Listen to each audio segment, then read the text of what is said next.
ये आज हमने 5 जिले की बैठक यहाँ पहले हम करेंगे, उसके बाद नगर पालिका कर्मचारी संघ हरियाणा संबंधित सर्व कर्मचारी संघ हरियाणा की राज्य कमेटी की बैठक रात्रि में हम आयोजित करेंगे। अम्बाला शहर में बैठक करने का हमारा मुख्य जो उद्देश्य है वो 9 नवंबर को कुरुक्षेत्र में मुख्यमंत्री के आवास पर प्रदेश के सभी सफाई कर्मचारी और सीवर में काम करने वाले कर्मचारियों की एक राज्य स्तरीय रैली हम करने जा रहे हैं। इस रैली का उद्देश्य है कि हरियाणा सरकार लगभग 11 साल से सत्ता में काबिज है और 11 साल में एक भी सफाई कर्मचारी सीवरमैन की पक्की भर्ती नहीं की, जबकि ग्रुप डी की 2 बार सरकार ने पक्की भर्ती की है। ग्रुप सी की है और ग्रुप बी की है। ग्रुप ए में भी भर्तियां की हैं, लेकिन सीवर और सफाई की कर्मचारियों की भर्ती नहीं की। पिछले 5 सालों से सफाई कर्मचारियों के वेतन में बढ़ोतरी नहीं की। 2024 में मुख्यमंत्री जी ने 26 और 27 हजार वेतन सफाई कर्मचारियों का करने का ऐलान किया। बाद में मात्र 2100 रुपए की बढ़ोतरी की है और वो भी केवल जो पालिका परिषद निगम में पेरोल के कर्मचारी हैं, पालिका रोल के, उनको वो लाभ मिलेगा। ना पक्के कर्मचारियों को वो लाभ मिलेगा, ना ठेकों में जो लोग काम कर रहे हैं, चाहे वो डोर टू डोर का ठेका है, वर्क आउटसोर्स का ठेका है, ऑपरेशनल मेंटेनेंस का ठेका है, न सीवरमैन को वो लाभ मिलेगा। मतलब भारी भेदभाव और शोषण सरकार सफाई कर्मचारियों के साथ कर रही है।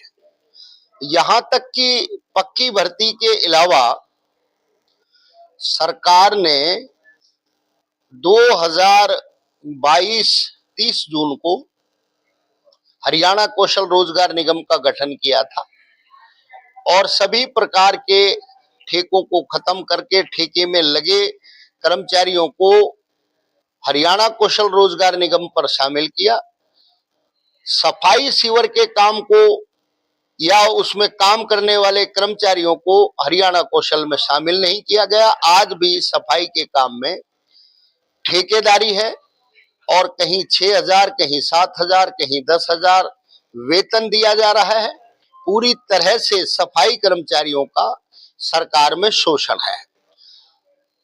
अब पूरे प्रदेश का सफाई कर्मचारी लामबंद हो चुका है। मुख्य रूप से जो गांव का सफाई कर्मचारी है, ग्रामीण सफाई कर्मचारी यूनियन हरियाणा और नगर पालिका कर्मचारी संघ हरियाणा, जिसमें बड़ी संख्या में सफाई कर्मचारी हैं, इन दोनों यूनियनों ने पूरे प्रदेश के सभी विभागों के, चाहे वो सरकारी, अर्ध सरकारी, निगम, बोर्ड, कॉरपोरेशन, यूनिवर्सिटीज या श्राइन बोर्ड के कर्मचारी हैं, पंचायतों के कर्मचारी हैं, पालिका परिषद निगम के कर्मचारी हैं, कच्चे हैं, पक्के हैं, ठेकों में काम करने वाले हैं, सबको संगठित किया है और संगठित करके एक संगठन का निर्माण किया है।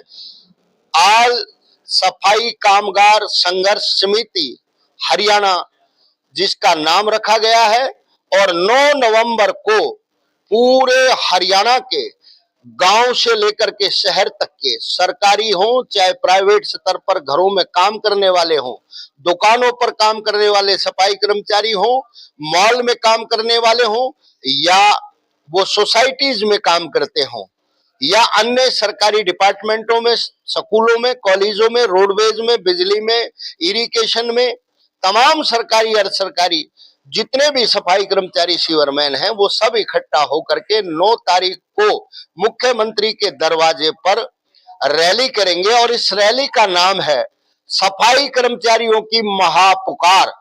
क्योंकि सफाई कर्मचारियों की अनदेखी, सफाई कर्मचारियों का शोषण सरकार में किया जा रहा है, इसलिए हम अपनी आवाज मुख्यमंत्री को सुनाना चाहते हैं, दर्द बताना चाहते हैं। और उन्होंने अगर सफाई कर्मचारियों की आवाज को नहीं सुना तो हम 9 नवंबर को रैली के मंच से ही बड़ा आंदोलन हरियाणा में ऐलान करेंगे और न्याय मिलने तक, मांग पूरी होने तक अपनी लड़ाई को जारी रखेंगे। प्रमुखता से हमारी मांग है कि सभी प्रकार के ठेके सफाई सीवर के काम में खत्म किया जाए।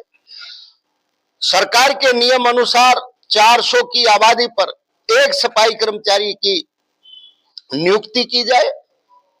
लगभग 1.5 लाख लोगों को इससे रोजगार मिलेगा। सफाई कर्मचारियों को पक्की भर्तियां सरकार करे और कच्चे जो कर्मचारी हैं, चाहे वो पालिका रोल के हैं या वो स्कूलों में पार्ट टाइम के हैं या वो दिहाड़ी के हैं, वो कॉलेजों में अलग अलग तरीके के कच्चे दिहाड़ीदार कर्मचारी हैं, और सरकार ने जो सफाई के पदों को डिमिनेशन कार्डर में डाल दिया है, उनको सरकार बहाल करे और परमानेंट भर्तियां सरकार करे। कच्चे कर्मचारी सफाई सीवर के पक्के करे।